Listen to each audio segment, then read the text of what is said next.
বিসমিল্লাহির রহমানির রহিম। আপনারা জানেন যে ইউটিউবে মোটামুটি আমি ঘোষণা দিয়েই সেই জগৎ থেকে বের হয়ে গিয়েছি। নতুন কোনো অনুসন্ধানধর্মী, বিশেষ করে পলিটিক্যাল কোনো অনুষ্ঠান করা হবে না, এবং পলিটিক্যাল কথাবার্তা ইস্যু নিয়ে ইউটিউব লাইভেও আসবো না। তো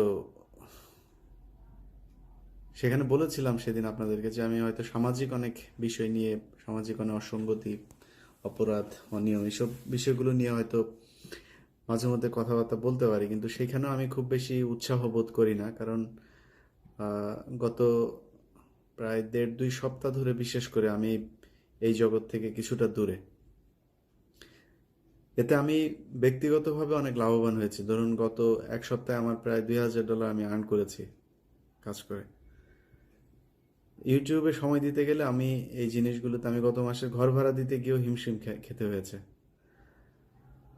তো যেহেতু আমার এখানে বাড়িওয়ালা হচ্ছে পাকিস্তানি, তো সেই হিসাবে আমি আমি নিজেও একজন, আপনারা জানেন যে ভারত বিরোধী, পাকিস্তানপন্থী একজন মানুষ। তো সেই হিসাবে কিছু সাপোর্ট পাই তাদের কাছে, যে কারণে বাসা ভাড়া একটু দেরিতে দিলেও সমস্যা হয় না। যাই হোক, তো ব্যক্তিগতভাবে আমি ভালো থাকি। আমি এইসব মাথায় যদি এই প্রেশারগুলো না নেই। তো যেহেতু কথাটা বলেই ফেললাম, মানে হাসতে হাসতে বললেও হয়তো এটাকে কাটছাট করে অনেকভাবে অনেকে অনেক কথা বলবে। তো আমি একটা মানে কথা না বলেই পারছি না। সেটা হচ্ছে যে আমাদেরকে অনেকেই, আমরা এখন যারা আসলেই আমরা দেশকে ভালোবাসি, আসলেই আমরা চাই না যে বাংলাদেশ, ভারত বা পাকিস্তান কোনো দেশের লেজুর বৃত্তি হয়ে চলুক, সেটা আমরা চাই না। সেই মানুষগুলোকে এখন পাকিস্তানি, তারপরে পাকি বীজ, এগুলো বলা হয়। আসলে এটা নিয়ে কষ্ট পাওয়ার কিছু নাই। হ্যাঁ, পাকি বীজ তো আমরা সবাই, আমরা বাংলাদেশিরা তো সবাই পাকি বীজ, আমাদের পূর্বপুরুষ তো পাকিস্তানি। কিন্তু যারা ভারতীয় বীজ, তারা হচ্ছে যুদ্ধের সময় এরা যুদ্ধ করে না, এরা ওই যে বর্ডারের ওপারে যারা পিকনিক পার্টি করছে তাদের সাথে যা ছিল, এবং সেইখানে হচ্ছে তাদের দাদাদের সহযোগিতায় তাদের জন্ম হয়েছে। তো তাদের চাইতে আমি পাকি বীজ হিসাবে নিজেকে পরিচয় দিতে গর্ববোধ করি। আমার তো পাকিস্তানি বীজই তো আসলে। আর যিনারা পাকিস্তানি বীজ মনে করে না নিজেদেরকে, তিনারা হচ্ছে দাদাদের অবদান। তো এটা নিয়ে মানে পরিষ্কার করলাম আপনাদেরকে সংজ্ঞাটা, যে পাকি বীজ বলে আমাদেরকে, যাদেরকে গালি দেওয়া হয় এখন, কথা বললেই জামাত শিবির, কথা বললেই পাকিস্তানি, এগুলো বলে যে গালাগাল করা হয়, এগুলোতে কষ্ট পাওয়ার কিছু নাই। আমি ব্যক্তিগতভাবে কষ্ট পাই না। I feel proud.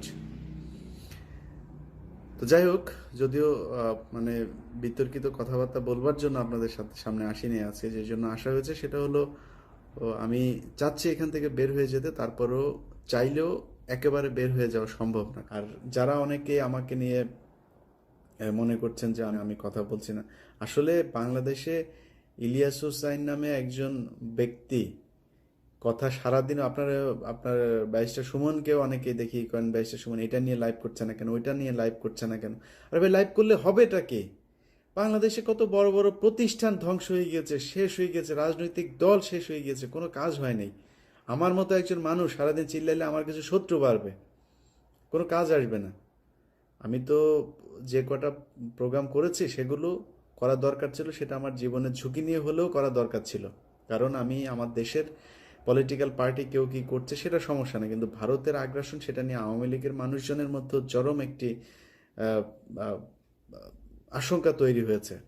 তো সেই জায়গাটাতে আমাদের সবারই এক হওয়ার দরকার, এবং যে কারণে আমি সেই পর্বগুলো করেছি। আমি মনে করি আমি সাংবাদিক হিসাবে আমার যে দায়িত্ব ছিল, সে দায়িত্ব আমার শেষ। আমার এখন দরকার নেই কিছু করার। যত দিন যাবে আপনারা দেখতে থাকবেন যে আমার কথাগুলো কতটা সত্য হচ্ছে, মিথ্যা হচ্ছে। আপনার ফেনীতে একটা কলেজে আপনার একটা সংগঠন তৈরি করা হচ্ছে, কি সংঘ নাম দিয়ে, সেখানে 72 জন না 71 জনের একটা কমিটি তৈরি করা হচ্ছে। সেই কমিটিতে কোনো মুসলমান নাই। তো এগুলো দিন দিন আরো বেশি রিভেলড হবে। মানে আমার কথা বিশ্বাস করার দরকার নেই। আমি যেগুলো বলেছি সেগুলো অলরেডি অনেক কিছু আপনাদের সামনে এসেছে, অনেক কিছু আসবে। তো সেটা নিয়ে আমি আর নতুন করে আমার কোনো কিছু বলার দরকার নেই। আমার ব্যক্তিগত যে সমস্যা, সেই সমস্যাগুলো আমি যেটা এখন পার করছি, যে সময়টা খুব ক্রুশিয়াল একটা টাইম পার করেছি কদিন আগেও, এবং এখনও আমি সেটা থেকে খুব বেশি যে মুক্ত তা না। অনেক ধরনের চাপ সামাল দিয়ে আমি এখন নিজে দিন কি বলে দিন পার করছি।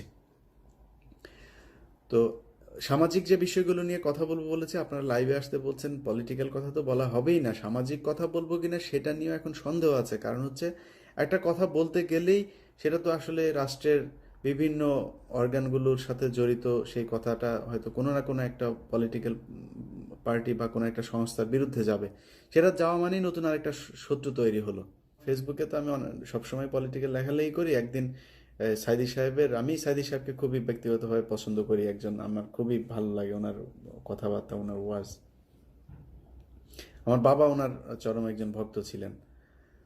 তো যদি আমার বাবা কোনো রাজনীতির সাথে জড়িত ছিল না, তো এখন সাইদি সাহেবের সেই চাঁদে দেখা যাওয়ার বিষয়টা নিয়ে আমি এটার বিরুদ্ধে কথা বলেছিলাম। সে কারণে মনে করেন জামাতের লোকজন ইচ্ছা মতো গালাগাল করলো। খালেদা জিয়া আজকে যে মামলাতে তার রায় হয়েছে সেটা নিয়ে বলেছিলাম যে বাংলাদেশে প্রতিটা রাজনীতিবিদই তার রাজনীতি করতে হইলেও তার অবৈধ কিছু টাকা পয়সা ইনকাম করতে হবে। তো খালেদা জিয়ার ওই বিষয়টা তো বলেছিলাম যে উনি সরাসরি 2 কোটি টাকা, হয়তো রাষ্ট্রের কিছুই না, হাজার হাজার কোটি টাকা রাষ্ট্রে এখন চুরি হচ্ছে, ডাকাতি হচ্ছে, ব্যাংক শুদ্ধ চুরি হয়ে যাচ্ছে, কোনো সমস্যা হচ্ছে না।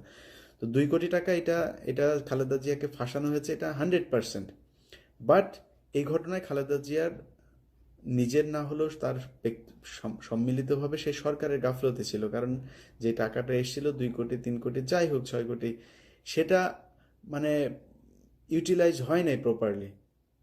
সেটার জন্য হয়তো খালেদা জিয়া জেলে যায় না, কিন্তু সেখানে দুর্নীতি হয়েছে, শুধু এইটুকু কথাই লিখেছিলাম। এটার জন্য বিএনপির লোকজন গালাগাল করে ইচ্ছা মতো, আর আওয়ামী লীগের লোকজনের গালাগালি তো আমি সারাদিনই শুনি। বাংলাদেশের মানুষ, আপনারা যারা রাজনীতি করেন, ধরুন সারাদিন এই যে নেতারা যাবে রাস্তা দিয়া, আপনার জানলাটা একটু চিপা দিয়ে আপনার তাকায় থাকবে, হাতটা একটু নাড়াবে, আর আপনারা দুই পাশে গাধার মতো দাঁড়ায় থাকবেন।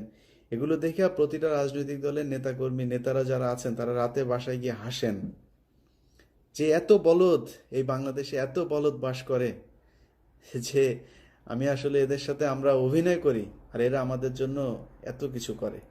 হাসে, সত্য কথা, এরা হাসে, বুঝছেন? আপনাদের এত ভালোবাসা, এত প্রেম প্রীতি, ঠিক আছে, এরা আসলে আপনাদের জন্য কিছুই করে না, নাথিং। তো তারপরে আপনারা জীবন দিয়ে দিচ্ছেন। আমি তাদের নিয়ে কথা বলি বলে আপনারা ব্যক্তিগতভাবে আমার অ্যাটাক করে কথা বলেন। আর ভাই, আমি আপনারা নিয়ে কিছু বলছি নাকি? আপনারা নিয়ে কিছু বলছি? আপনি আমার শত্রু নাকি? আপনারা আমার প্রতিবেশী, আপনি আমার বন্ধু, আপনি আমার কোনো না কোনোভাবে পরিচিত, আপনি আমার কোনো না কোনোভাবে দেশের মানুষ। আপনি আমার ব্যক্তিগতভাবে অ্যাটাক করেন কেন? তো এত বলদের দেশে স্বাধীনতা থাকতে নাই। এই দেশের মানুষের একটা দেশ, মানে স্পেসিফিক একটা দেশ থাকবে, এই অধিকারটা থাকা উচিত না।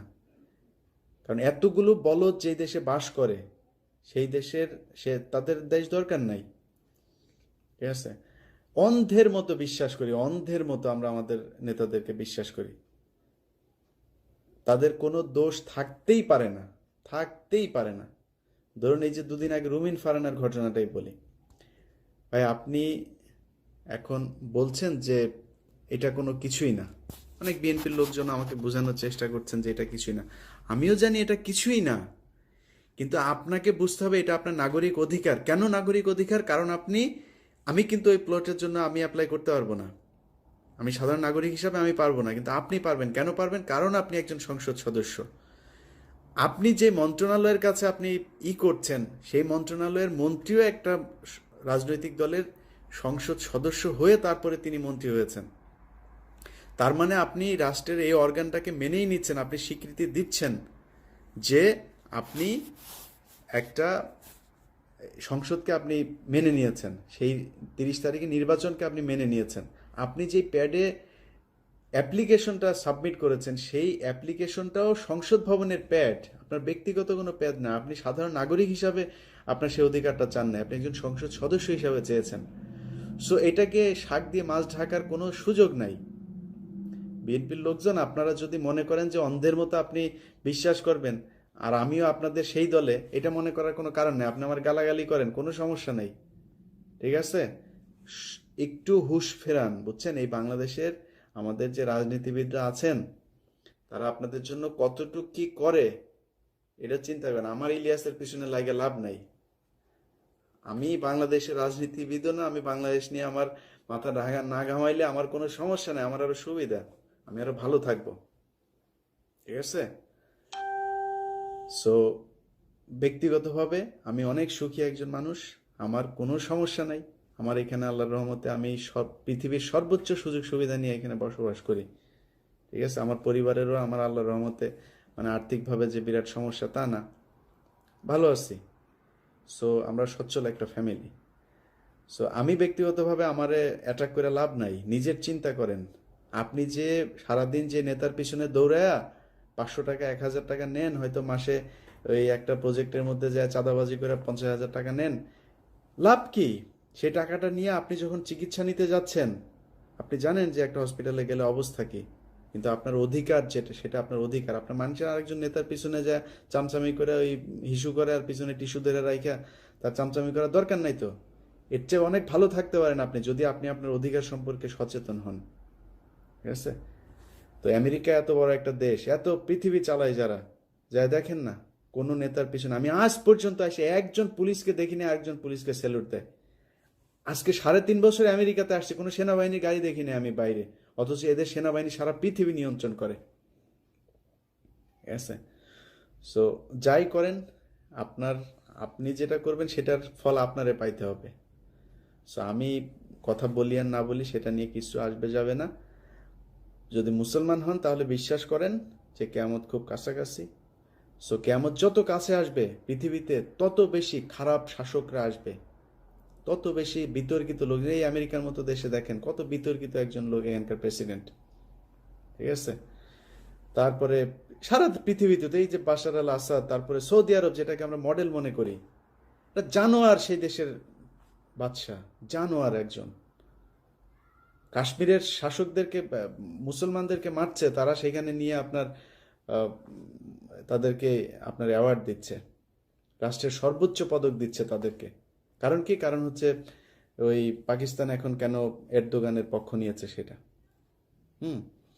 তো এই হচ্ছে মুসলমানদের অবস্থা। তো আরো খারাপ হবে, এই সৌদি আরবও আক্রান্ত হবে। সৌদি আরবে আপনারা জানেন যে কোরআন হাদিস অনুযায়ী স্বীকৃত যেই জায়গাটুকু শুধু আল্লাহ মানে সেভ করবেন, ওই জায়গা ছাড়া সারা পৃথিবী মুসলমানরা মার খাবে, মুসলমানদের চরম একটা জায়গায় যাবে। তো সেই জায়গায় যাইতে হইলে তো এই এই ধরনের পরিস্থিতি আসতে হবে। তো আপনি এখন যত কথাই বলেন বাংলাদেশে নিয়ে লাভ নাই তো, কারণ পরিস্থিতি সামনের দিকে আরো খারাপ হবে, আরো খারাপ হবে। মনে করার কোনো কারণ নেই যে আল্লাহ নিজে এসে একজন ভালো মানুষে আপনার দেশে প্রধানমন্ত্রী রাষ্ট্রপতি বসায় দিবে। আমি সেই স্বপ্ন দেখি না। সো সেই স্বপ্ন যেহেতু দেখছি না, সেহেতু খামাকা নিজে বিপদে পড়ে লাভ নাই, ঠিক আছে? আপনাদের সাথে মাঝে মধ্যে লাইভে কথাবার্তা হবে, আড্ডা দেওয়া হবে। আমি এখানে ধরুন কিভাবে চলাফেরা করি রাজকীয় হালে, সেগুলো আপনাদেরকে দেখাবো। আমার এখানে চিকিৎসা ফ্রি, আপনাদের বলেছি এর আগেও একদিন বলেছিলাম যে আমার এখানে চিকিৎসা ফ্রি, আমার এখানে ভালো পরিবেশ, ভালো বাতাস, ভালো খাবার, সব কিছু ভালো। তো মানে রাজার মতো আছে এখানে। বাংলাদেশের একজন রাজাও এত ভালো থাকে না, তারও পচা খাবার খাইতে হয়, ফরমালিন খাইতে হয়, চিকিৎসা নিতে গেলে সিঙ্গাপুর যাইতে হয়, অথচ আমার সব কিছু ফ্রি। সো সমস্যা কি? আমি তো ভালো আছি। তো আপনারাও ভালো থাকেন, হ্যাঁ, নিশ্চিন্তে থাকেন। পৃথিবী দিন দিন খারাপের দিকে যাবে, এটা নিয়ে এত মাথা ঘামানোর কিছু নাই, ঠিক আছে? আল্লাহ হাফেজ। মাঝে মধ্যে কথা হবে আপনাদের সাথে ইনশাআল্লাহ।